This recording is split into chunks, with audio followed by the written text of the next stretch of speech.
Bonjour à tous, merci de nous rejoindre. On avait dit qu'on se retrouverait pour un nouveau débriefing F1 après le Grand Prix de Bahreïn. On s'était quitté après la Chine. Et bien en fait, on va se retrouver plutôt avec Jean-Luc qui est aussi là, toujours. Salut Jean-Luc. Bonjour LFB, bonjour à tous. Et oui, le passage de la Chine à Bahreïn passe par Indianapolis. Qui l'eût cru? Voilà, donc vous avez compris, vous l'avez entendu certainement, cette nouvelle absolument incroyable. Fernando Alonso qui va manquer le Grand Prix de Monaco fin mai pour aller disputer les 500 miles d'Indianapolis. Ça méritait bien un débriefing F1 exceptionnel entre deux Grands Prix. On l'a pensé, d'autant que soyons clairs, nous avons pensé que c'était un poisson d'avril au début, mais franchement, faut être honnête. Il faut être aussi honnête, depuis quelques temps, quand on nous annonce que Rosberg prend sa retraite, qu'Alonso va louper le Grand Prix de Monaco, dans un premier temps, on n'y croit pas. On doute. Et c'est vrai. Bon, alors, cette expérience qui n'est pas unique, j'ai vérifié là juste avant de te parler, Jean-Luc, en 77 par exemple, Claire Regazzoni effectivement manque Monaco pour aller faire Indianapolis. Mais à l'époque, il y avait une semaine d'écart. Le fait est que c'est pas la première fois qu'un pilote F1 en activité se laisse tenter par Indianapolis. Et puis à la rigueur, nous on adore cette course, tu vas nous en parler. Mais là quand même, on s'y attendait pas. Et on se pose plein de questions. Qu'est-ce que ça veut dire vraiment? Est-ce que ça veut dire qu'entre McLaren et Alonso, il y a des choses qui sont graves même peut-être et que ça en fait partie? Bon, ta première réaction en tout cas à l'annonce de cette nouvelle? Alors ma première réaction de manière incrédule, je le dis, je n'y croyais pas dans un premier temps. Ça me paraissait absolument énorme. Alors maintenant, dès qu'on réfléchit un petit peu, il y a plusieurs choses qui apparaissent évidentes. D'abord, on met bien en avant McLaren, donc c'est une décision prise avec le team, prise peut-être par le team. On comprend bien que si on veut garder Fernando Alonso dans le giron de McLaren aujourd'hui, compte tenu des performances médiocres, et je suis poli, de la McLaren Honda actuellement en Formule 1, il n'y avait qu'une solution, c'était de lui proposer une alternative, ou en tout cas quelque chose qui le motive. Or Fernando, on l'a vu au Mans, il faut le rappeler, il a même donné le départ du Mans, il a dit, il est tenté par ce fameux triptyque que Graham Hill a réussi, c'est-à-dire remporter le Grand Prix de Monaco. Il l'a déjà fait 2 fois.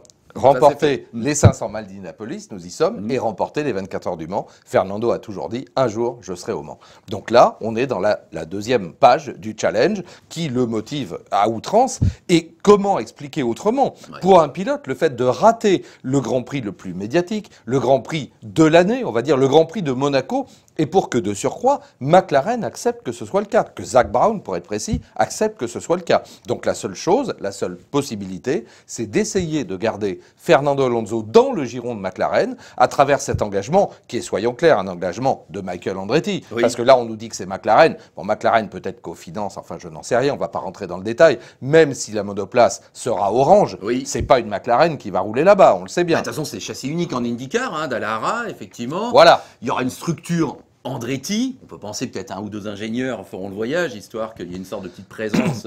On est bien d'accord. Voilà. C'est un habillage, j'ose dire, et on repeint. Alors maintenant, on est heureux de ça, évidemment. Je crois que tout fan de sport mécanique, quand on voit un challenge de cette importance et quand on voit un pilote de ce calibre, un double champion du monde, alors là aussi, on s'est reporté un peu dans nos archives pour voir qui avait fait quoi en matière de Formule 1. Il y a effectivement des glorieux ancêtres qui se sont illustrés à la fois en Formule 1 et à Indianapolis, dans l'ordre ou dans le désordre, c'est-à-dire après avoir été champion du monde ou avant le fait d'avoir été champion du monde. Donc c'est un challenge absolument formidable et je crois qu'il est abordé de manière consciente par Fernando Alonso. Alors pour le moment, évidemment, la réponse qu'il fait, elle est toujours... C'est comme quand les pilotes te disent « Bah écoute, j'ai travaillé sur vidéo, sur simulateur. » Là, il dit « J'ai vu des courses à la télé. » Bah oui, on en sur a... Motors TV, ex-Motors TV, maintenant Motors Exactement. TV. On en a tous vu, on en a commenté plein. Donc oui, mais est-ce que pour autant... Bon, lui, la différence, c'est qu'il est double champion du monde.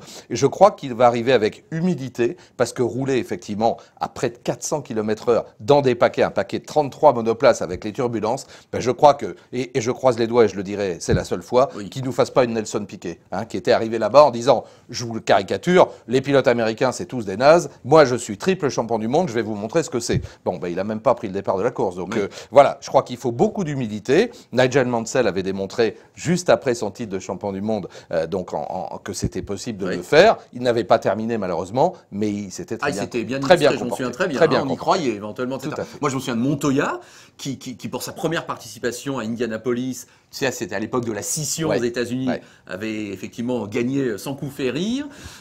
Donc dans l'absolu, il peut quand même bien faire. Et il peut très bien faire. On rappelle qu'Alexander Rossi, qui était un rookie l'an dernier, et du team Andretti, enfin pas par alliance, mais du team Andretti quand même, l'a emporté. À Indy, tout peut arriver. C'est une course où vraiment tout peut arriver. Comme, je dirais, le parallèle, comme à Monaco, où on ne va pas commencer à revenir sur le nombre de victoires non prévues, non programmées à Monaco. Bah, la dernière, celle d'un Français, Olivier Panis, pour le citer, parti 14e. Bon, voilà, ça veut dire qu'à Monaco, tout peut arriver, mais à Indianapolis... Hamilton, ces dernières années, qui perd le Grand Prix par une erreur stratégique. Et Ricardo, l'an dernier, pareil.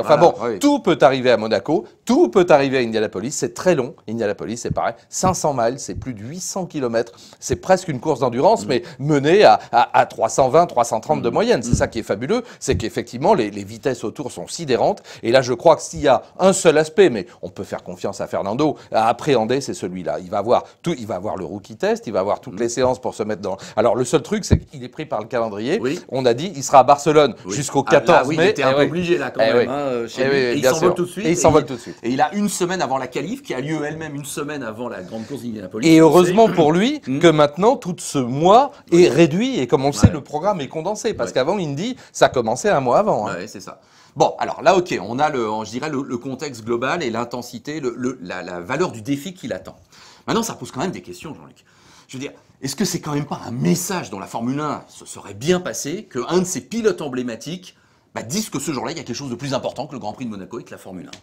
Tu as parfaitement raison. Évidemment, à l'évidence, quand on voit, en plus, tout le monde soutient moralement et Alonso et McLaren en se disant, et Honda, même moi je mets Honda, je le dis tout le temps, j'ai beaucoup de respect pour la marque japonaise, pour les motoristes de Honda, et là, on nous dit, bah oui, mais ce jour-là, il y a quelque chose de beaucoup plus important que le Grand Prix de Monaco, qui est le Grand Prix le plus important de l'année, ce sont les 500 miles d'Indianapolis. Alors, on est partagé là aussi, parce que l'aberration, c'est effectivement que ça a lieu le même jour. Alors déjà, je commence par là. Comment est-ce possible? Bah oui, ça c'est comme quand Le Mans a lieu le même jour qu'un Grand Prix de Formule 1. Moi, je suis navré, mais il y a effectivement dans la vie et dans notre vie à nous de fans de sport mécanique des événements majeurs. Comment peut-on programmer un Grand Prix de Formule 1 le même jour que les 500 miles ou le même jour que Le Mans ou l'inverse? C'est une aberration totale du calendrier. Premier point. Alors que si effectivement ça n'avait pas été le cas, Alonso aurait peut-être pu faire le reste. Mais bon, jusque-là, et ça va peut-être changer avec Liberty Media, il y avait un mépris total de la Formule 1 pour le reste des disciplines. J'ose le dire.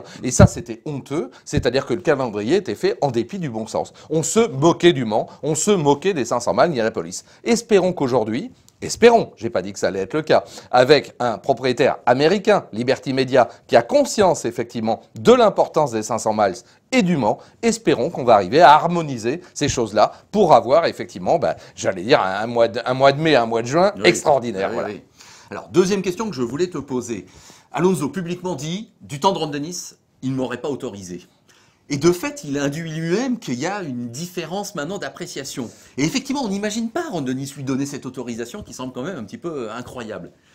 Tu as raison, mais c'est une évidence. Ron Dennis est britannique, sa culture est une culture de Formule 1, etc. Même si j'imagine que, je ne veux pas parler pour lui, mais il a beaucoup de respect pour Indianapolis et pour Le Mans. Mais lui, il est focalisé, heureusement, il est toujours parmi nous, mais il est plus aux affaires en Formule 1, focalisé sur la Formule 1. Eh bien, le fait, conjointement, qu'aujourd'hui, un Américain, Zak Brown, préside aux destinées, dirige en tout cas McLaren, induit qu'effectivement, il a une culture automobile qui est différente, même si Zak Brown, il vit à Londres, en Grande-Bretagne, il a choisi lui-même, on le rappelle, il était pressenti pour prendre la direction commerciale de la Formule 1. Donc, pour Liberty Media, il a préféré opter courageusement, j'allais dire, pour aller chez McLaren, essayer de redresser, d'aider à redresser l'écurie. Et lui, qui a cette biculture européenne et américaine, autorise ou facilite ou crée même lui-même cette solution. Ça veut dire que on change de stratégie, dans le bon et dans le mauvais sens, mais je vais reprendre ta question. Oui, c'est pas très bon pour la Formule 1, et ça veut dire qu'il y a une vie à côté de la Formule 1. Oui, tout à fait. Autre question, les premières réactions des pilotes, des collègues de Fernando Alonso ne sont pas complètement favorables. Ils sont étonnés, pour le moins, voire ne comprennent pas vraiment ce défi. Qu'est-ce que tu en penses? Jaloux. Moi, je dis, mais oui, moi je dis jaloux. Alors peut-être pas tous, peut-être pas tout le plateau de la Formule 1, mais quand on a quelque part la chance, oui, Alonso, il sait, clairement, il savait qu'il serait parti pour une galère à Monaco. Alors là aussi, on n'en sait rien. Je ne sais pas si c'est Jenson Button qui va le remplacer ou comme le souhaite. C'était la dernière question que j'allais te poser. Il y a un petit casting maintenant à aller chercher. On verra bien. Oui. Mais ce serait un choix judicieux, intelligent, etc. On l'espère, parce que Jenson le mérite à tout point de vue. En attendant, peut-être certains d'entre eux se disent, ah oui, même Lewis, peut-être quelque part, même Seb, Vettel, même d'autres se disent, ah bah oui, quand même, Indianapolis. Et là, donc peut-être ils sont un petit peu jaloux de cette opportunité, même si aujourd'hui, bah, quand on s'appelle Lewis Hamilton et Sébastien Vettel, et on fonctionne comme ça, on n'a qu'une idée en tête, essayer de devenir champion du monde de Formule 1, et c'est logique. Donc on ne va pas rater Monaco. Moi, je pense qu'il y a un petit peu chez certains de jalousie, surtout que, encore une fois, Fernando va participer à Indianapolis dans d'excellentes conditions. Pas forcément les meilleures, il y a Penske, il y a d'autres équipes formidables, il y a Chip Ganassi, mais bon, il va dans une des meilleures équipes, donc c'est quand même une opportunité extraordinaire, et il est capable de le faire. Osons le dire, et je ne dis pas qu'il va le faire, je pense qu'il est capable de le faire. Mais de fait, le prochain dimanche 28 mai, toi, moi, vous, on va regarder Monaco parce qu'évidemment c'est notre ADN, mais on n'aura qu'une idée en tête ce jour-là, c'est d'attendre la fin d'après-midi pour savoir ce que va faire Fernando Alonso à Indianapolis. Oui, c'est une évidence. Hein. Déjà, soyons honnêtes, hein, nous qui adorons le sport automobile sous toutes ses formes, comme tu dis, on l'a commenté à plusieurs reprises et en direct sur Feu Motors TV, enfin Motorsport TV aujourd'hui, et donc c'est une course qui nous motive, et le mot est faible, je vais rester poli, c'est une course pour laquelle nous avons toute l'année dépensé comme Le Mans. Voilà, je crois que si on est fan de sport mécanique, on peut pas être exclusif de cette manière-là, on peut pas se dire, bah non, il y a la F1 puis il y a rien autour, c'est pas vrai. Indianapolis, c'est un truc formidable, enfin pour l'avoir vécu sur place, on en a des frissons. Quand on arrive et qu'on voit les 350 000 spectateurs, quand on voit le cadre, parce que tous, comme on est européens, on pense un peu à Montlhéry en plus grand, mais non, ça n'a rien à voir. C'est gigantesque. La vitesse atteinte, moi je me rappelle les premiers tours dans le turn 1, on pouvait encore aller un petit peu à l'intérieur, proche. Et je veux dire, quand on voit passer les monoplaces, quand on les voit arriver à 380, lever, rentrer là-dedans, on entend le bruit du moteur bien après le bruit des pneus qu'on entend tout de suite. Enfin, c'est extraordinaire. On a à peine le temps réalisé, ils sont déjà dans le turn 2. C'est absolument incroyable, quoi. C'est un truc, je crois que ça vous prend au tripes. Et là aussi, comme Le Mans, comme le reste, il faut le vivre. Il faut le vivre. Voilà. Et puis, vous savez, il y a Sébastien Bourdet, il y a Simon Pagenaud qui sont présents en IndyCar, les deux Français qui se débrouillent formidablement bien, l'un champion, l'autre qui a gagné la première course de l'année, avec Alonso. Et qui part, c'est génial. Enfin, je veux dire, là, soyons clairs, on n'a qu'un regret, c'est que ce soit pas sur Motorsport TV, mais bon, on y reviendra. Faut jamais dire jamais dans la vie, tout est possible. Bon, on t'a écouté bien attentivement, et oui, on verra bien. Bon, voilà, donc on se retrouve en début de semaine prochaine pour quand même parler de ce Grand Prix de Bahreïn. Bien sûr. Mais voilà, on avait tenu à réagir pratiquement tout de suite suite à l'annonce exceptionnelle d'Alonso. Et je crois, je vais rajouter un dernier mot. Moi, ce que j'aime chez Alonso, ce que j'aime chez plein d'autres pilotes, enfin pas tous les citer, Sarrazin ou d'autres, c'est d'être ouvert comme ça et d'aimer Romain Dumas. C'est d'aimer le pilotage sous toutes ses formes. C'est de participer à des événements sous toutes leurs formes. Quand on est pilote, moi je pense qu'on est pilote dans l'âme. On n'est pas exclusif. Encore une fois, il y a une vie à côté de la Formule 1, après la Formule 1, avant la Formule 1, et c'est tant mieux. Voilà. Bon, merci Jean-Luc, merci à vous. Donc, vous avez noté le prochain rendez-vous, ça sera dans quelques jours à peine. Mais en tout cas, voilà ce qu'on pouvait dire aujourd'hui sur ce défi, ce challenge que s'offre Fernando Alonso. À 35 ans. Oui, c'est vrai. Allez, à très vite donc. Salut. Salut.